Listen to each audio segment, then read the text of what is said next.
नमस्कार। लेखक Frank Herbert का एक विचार है, व्यापार शांति और कृषि की तरह तब सबसे अच्छा फलता है जब वो स्वतंत्र होता है। एक बहुत ही आदर्शवादी विचार है, लेकिन आज की दुनिया में जहां व्यापार अक्सर भू राजनीति का एक हथियार बन जाता है, ये विचार एक चुनौती जैसा लगता है। और शायद यही आज की हमारी चर्चा का केंद्र बिंदु है। आज तारीख है 3 फरवरी 2026। हाल ही में भारत और अमेरिका के बीच एक बड़े व्यापार समझौते की घोषणा हुई है, जिसमें कृषि क्षेत्र पर खास ध्यान दिया गया है। हाँ, और अमेरिकी अधिकारियों ने तो इसे एक ऐतिहासिक जीत बताया है। बिल्कुल। दावे किए जा रहे हैं कि इससे भारत के विशाल बाजार में अमेरिकी उत्पादों का निर्यात बढ़ेगा और उनका व्यापार घाटा भी कम होगा। घोषणाओं का शोर तो बहुत है, लेकिन जैसा कि अक्सर होता है, सुर्खियों के पीछे की कहानी वो कुछ और ही होती है। इसीलिए आज की हमारी चर्चा एक तरह की कह सकते हैं कि एक आर्थिक जासूसी कहानी है। हम्म। आधिकारिक बयानों में एक बड़ी जीत का ऐलान है, लेकिन शुरुआती आंकड़े कुछ और ही इशारा कर रहे हैं। तो चलिए आज हम सबूतों की तह तक जाएंगे और पता लगाएंगे कि इस भारत अमेरिका कृषि व्यापार सौदे का असली सच क्या है।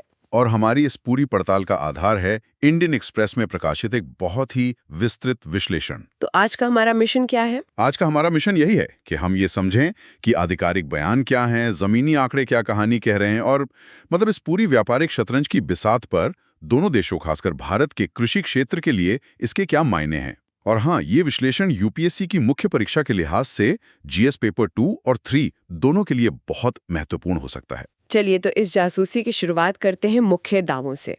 अमेरिका की कृषि सचिव ब्रुक रॉलिंस ने बड़े जोर शोर से कहा है कि यह सौदा भारत में अमेरिकी कृषि उत्पादों के निर्यात को जबरदस्त बढ़ावा देगा। और साथ ही ये भी दावा किया कि इससे भारत के साथ अमेरिका का कृषि व्यापार घाटा कम होगा, जिसे उन्होंने 2024 में 1.3 बिलियन डॉलर बताया था।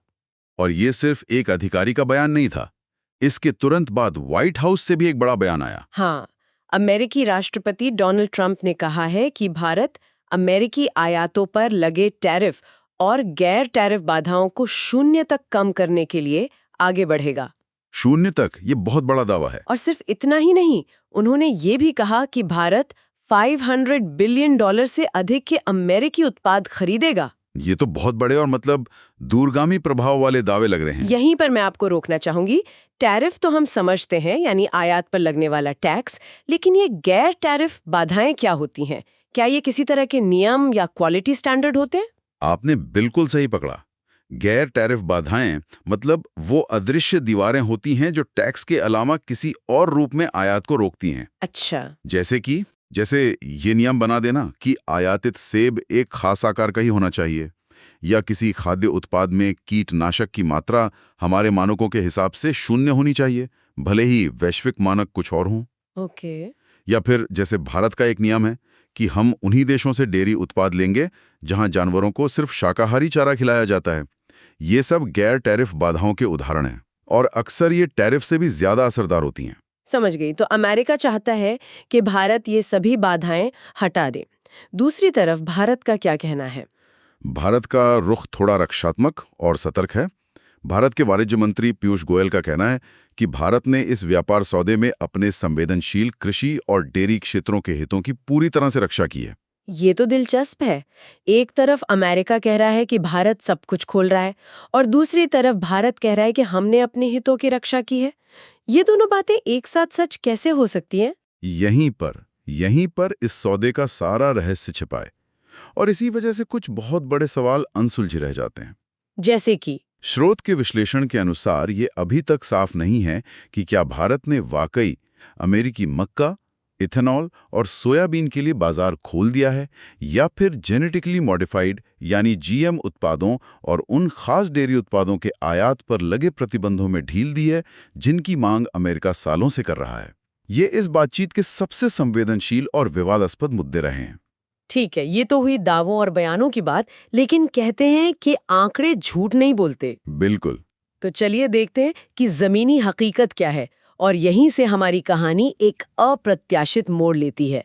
आंकड़े बताते हैं कि किसी भी सौदे पर हस्ताक्षर होने से बहुत पहले ही भारत में अमेरिकी कृषि निर्यात रिकॉर्ड तोड़ रहा था। यह इस कहानी का सबसे चौंकाने वाला पहलू है। आंकड़े देखिए, जनवरी से नवंबर 2022 के दौरान अमेरिका ने भारत को $2.85 बिलियन के कृषि उत्पादों का निर्यात किया। $2.85 बिलियन? हाँ, और ये पिछले साल की इसी अवधि के $2.13 बिलियन की तुलना में 34.1% की भारी वृद्धि है। 34%? मतलब बिना किसी नए समझौते के ही अमेरिकी निर्यात लगभग 1/3 बढ़ गया।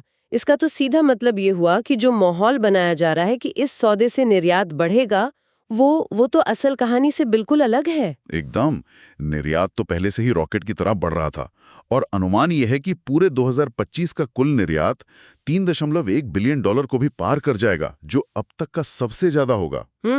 अब आते हैं व्यापार घाटे के उस दावे पर जिसका जिक्र अमेरिकी सचिव ने किया था। हाँ, उन्होंने कहा था कि 2024 में घाटा $1.3 बिलियन था और ये सौदा उसे कम करेगा। सच ये है कि घाटा पहले से ही कम हो रहा था। अमेरिका का भारत के साथ कृषि व्यापार घाटा जनवरी-नवंबर 2024 के $3.5 बिलियन से घटकर जनवरी-नवंबर 2025 में $3.1 बिलियन रह गया था। अच्छा। लेकिन यहाँ एक और हैरान करने वाली बात है। अमेरिकी सचिव ने 2024 का घाटा कितना बताया था? $1.3 बिलियन? हाँ, जबकि असल में वो $3.8 बिलियन था। एक मिनट, आप कह रहे हैं कि अमेरिकी कृषि सचिव ने घाटे का जो आंकड़ा दिया वो असलियत से $2.5 बिलियन कम था? ये तो बहुत बड़ा अंतर है। क्या ये एक मामूली गलती हो सकती है? देखिए, इतने ऊंचे स्तर पर इस तरह की गलती की गुंजाइश कम ही होती है। इसे अक्सर नैरेटिव सेटिंग कहते हैं, मतलब कहानी को अपने पक्ष में गढ़ने की रणनीति। अच्छा। एक छोटे घाटे को दिखाकर यह साबित करना आसान हो जाता है कि समस्या बड़ी नहीं है और हमारा नया सौदा इसे आसानी से ठीक कर देगा, जबकि असल घाटा कहीं ज्यादा बड़ा था। यहीं पर कहानी और भी दिलचस्प हो जाती है। अगर कोई औपचारिक सौदा नहीं हुआ तो फिर सवाल उठता है कि अमेरिकी निर्यात में ये जबरदस्त उछाल आया कहां से? बिना किसी डील के 34% की बढ़ोतरी कैसे हो गई? इसका जवाब किसी एक बड़ी डील में नहीं है, बल्कि भारत द्वारा चुपचाप लिए गए 3 छोटे लेकिन बहुत महत्वपूर्ण फैसलों में छपा है। 3 फैसले? जी। पहला और सबसे बड़ा कारण है ट्री नट्स, मतलब पेड़ पर लगने वाले मेवे, खासकर बादाम और पिस्ता।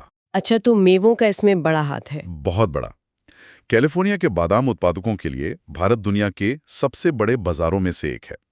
जनवरी से नवंबर 2025 के बीच इन मेवों का निर्यात 32.2% बढ़कर $1.3 बिलियन से भी ज्यादा हो गया। मतलब कुल अमेरिकी कृषि निर्यात का लगभग आधा हिस्सा। बिल्कुल। भारत ने इन पर टैरिफ में कुछ रियायतें दी थीं, जिसका सीधा फायदा अमेरिका को मिला। ये तो हुई पहली वजह। बाकी 2 क्या थीं? दूसरा बड़ा कारण था कपास। भारत ने एक सीमित समय के लिए 18 अगस्त से 31 दिसंबर 2025 तक कपास के आयात को शुल्क मुक्त कर दिया था, यानी उस पर कोई इंपोर्ट ड्यूटी नहीं थी। लेकिन कपास के आयात को शुल्क मुक्त करना, ये फैसला तो भारतीय कपास किसानों के हितों के खिलाफ जा सकता था। क्या उस समय देश में कपास की कमी थी या ये अमेरिकी दबाव का नतीजा था? यह एक बहुत अच्छा सवाल है। सरकार का तर्क था कि घरेलू टेक्सटाइल उद्योग को सस्ते कच्चे माल की जरूरत है ताकि वे वैश्विक बाजार में प्रतिस्पर्धी बने रहें। लेकिन किसान संगठनों ने इसका पुरजोर विरोध किया था, क्योंकि ये फैसला ठीक उस समय आया जब उनकी अपनी फसल बाजार में आने वाली थी। तो हाँ, इसे अमेरिकी हितों के लिए एक बड़ी रियायत के तौर पर देखा गया। हालांकि 1 जनवरी से इस पर 11% शुल्क फिर से लगा दिया गया है। और तीसरा कारण? तीसरा कारण है सोयाबीन का तेल। 31 मई 2025 से भारत ने इस पर आयात शुल्क 27.5% से घटाकर 16.5% कर दिया था। अच्छा। इसका असर ये हुआ कि अमेरिका से सोयाबीन तेल का निर्यात, जो लगभग शून्य था, वो अचानक बहुत तेजी से बढ़ गया। तो कुल मिलाकर ये उछाल किसी नए सौदे का जादू नहीं, बल्कि भारत द्वारा पहले ही कुछ चुनिंदा उत्पादों पर दी गई टैरिफ रियायतों का सीधा नतीजा था। सटीक कहा आपने। और शायद इन्हीं रियायतों को अब एक बड़े सौदे का हिस्सा बताकर पेश किया जा रहा है। हाँ। और इसी कड़ी में एक और महत्वपूर्ण उत्पाद है इथेनॉल, जिसका भविष्य इस सौदे पर टिका हो सकता है। अमेरिका दुनिया में मक्के से बनने वाले इथेनॉल का सबसे बड़ा उत्पादक और निर्यातक है। और वो चाहता है कि भारत उनसे इथेनॉल खरीदे। बिल्कुल।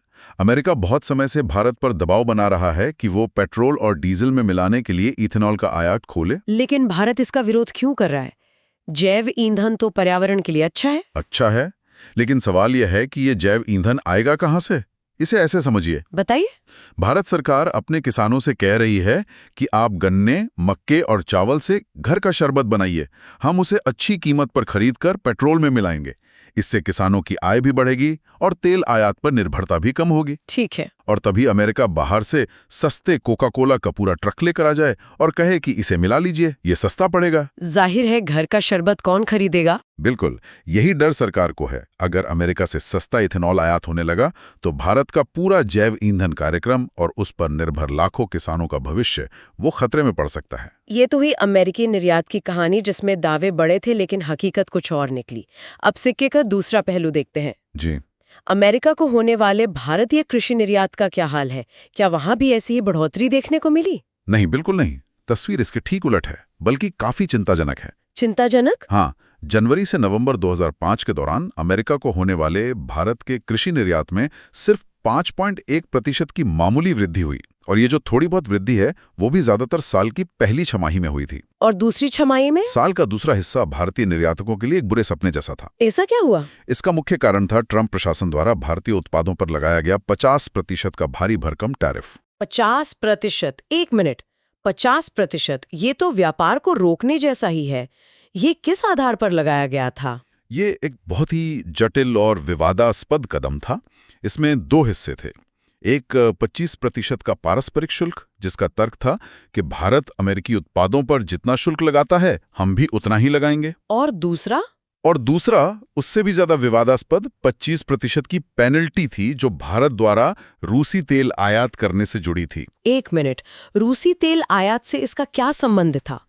क्या ये अमेरिका की तरफ से एक तरह का राजनीतिक दबाव था? बिल्कुल, ये व्यापारिक रणनीति से ज्यादा एक भू राजनीतिक दांव था। अमेरिका चाहता था कि भारत यूक्रेन संघर्ष के बाद रूस से दूरी बनाए और उससे तेल न खरीदे। जब भारत ने अपने राष्ट्रीय हितों को देखते हुए रूस से तेल खरीदना जारी रखा तो अमेरिका ने व्यापार को एक हथियार की तरह इस्तेमाल किया। तो इस 50% के दोहरे टैरिफ का आंकड़ों में असर कितना गहरा था? आंकड़े साफ दिखाते हैं। जुलाई से नवंबर 2025 के 5 महीनों में जब ये टैरिफ पूरी तरह से लागू था, अमेरिका को भारतीय कृषि निर्यात केवल $2,441.6 मिलियन का हुआ। अच्छा। जबकि 2024 की इसी अवधि में ये $2,825.9 मिलियन था। यानी सीधे 13.6% की भारी गिरावट। 13% से ज्यादा की गिरावट। सुनने में ये सिर्फ एक आंकड़ा लगता है, लेकिन इसका जमीनी असर क्या था? किन भारतीय उत्पादों पर सबसे ज्यादा मार पड़ी? इसका असर समझिए। गुजरात के कपास और मसालों के किसानों से लेकर आंध्र प्रदेश और केरल के झींगा पालकों तक और उत्तर प्रदेश के बासमती चावल के निर्यातकों तक लाखों लोगों की आय पर सीधी चोट पड़ी। कई छोटे निर्यातकों के लिए तो अमेरिकी बाजार, जो उनका सबसे बड़ा बाजार था, रातों रात बंद हो गया। समुद्री भोजन, जिसमें मुख्य रूप से फ्रोजन झींगा शामिल है, प्रसंस्कृत फल और सब्जियां, मसाले, बासमती चावल, इन सभी पर बहुत बुरा असर पड़ा। समुद्री भोजन का निर्यात तो भारत के लिए बहुत महत्वपूर्ण है। हाँ, और यहाँ भी एक पेंच है। अगर हम पूरे साल का आंकड़ा देखें तो समुद्री भोजन का निर्यात शायद थोड़ा बढ़ावा दिखे, क्योंकि साल की पहली छमाही बहुत अच्छी गई थी। लेकिन अगर हम सिर्फ टैरिफ लगने के बाद की अवधि को देखें, मतलब जुलाई से नवंबर 2025 को, तो समुद्री भोजन का निर्यात भी पिछले साल की इसी अवधि की तुलना में काफी कम हो गया था। इसका मतलब है कि 50% टैरिफ का जहर हर सेक्टर में फैल गया था। तो इस पूरी चर्चा और जांच पड़ताल का सार क्या निकलता है? आंकड़े, दावे, भू राजनीति और जमीनी हकीकत, इन सब को मिलाकर क्या तस्वीर बनती है? देखिए, तस्वीर ये बनती है कि ये सौदा असल में भविष्य की नहीं बल्कि अतीत की कहानी कह रहा है। अमेरिका ने उन रियायतों को जो भारत पहले ही पिछले कुछ महीनों में दे चुका था, एक बड़ी कूटनीतिक जीत की तरह पेश किया है। जबकि हकीकत यह है कि अमेरिका का निर्यात पहले से बढ़ रहा था और भारत का निर्यात अमेरिकी टैरिफ के नीचे दबा हुआ था। और अब जो प्रस्तावित सौदा है, अगर वो भारतीय निर्यात पर लगे इस 50% के भारी टैरिफ को घटाकर 18% कर देता है, जैसा कि कहा जा रहा है, तो इससे भारत को अपनी खोई हुई जमीन वापस पाने में कुछ मदद जरूर मिलेगी। ये भारतीय निर्यातकों के लिए एक बड़ी राहत होगी, लेकिन इसे भारत की जीत नहीं कहा जा सकता। ये तो बस उस नुकसान की थोड़ी भरपाई होगी जो पहले किया जा चुका है। तो असली खेल अब शुरू होगा। हाँ, असली और सबसे बड़ा सवाल यह है कि इस राहत के बदले में भारत क्या दे रहा है। उन संवेदनशील उत्पादों पर कितनी रियायतें दे रहा है जिनमें अमेरिका की गहरी रुचि है, जैसे मक्का, सोयाबीन, इथेनॉल और वो डेयरी उत्पाद। बिल्कुल। भविष्य की पूरी व्यापार गतिशीलता इसी लेन देन पर निर्भर करेगी। यहीं पर इस सौदे का असली परीक्षण होगा कि ये एक तरफा झुका हुआ है या सच में संतुलित है। इस खुली चर्चा के बाद मेरे मन में एक महत्वपूर्ण सवाल ये उठता है, क्या ये व्यापार सौदा सिर्फ उन प्रवृत्तियों को एक औपचारिक जामा पहना रहा है जो पहले से ही चल रही थीं, या ये वास्तव में भारतीय कृषि के लिए नई चुनौतियों और अमेरिकी उत्पादों के लिए नए रास्ते खोलेगा, खासकर इथेनॉल और जेनेटिकली मॉडिफाइड फसलों जैसे विवादास्पद क्षेत्रों में जिनके दरवाजे अब तक भारत ने मजबूती से बंद रखे हैं? इसका जवाब शायद आने वाले महीनों में ही मिलेगा। इस विषय पर आपकी क्या राय है, हमें कमेंट्स में बताएं। ऐसी ही और महत्वपूर्ण चर्चाओं के लिए हमें लाइक और सब्सक्राइब करना ना भूलें। आगे की पूछताछ के लिए आप कमेंट कर सकते हैं।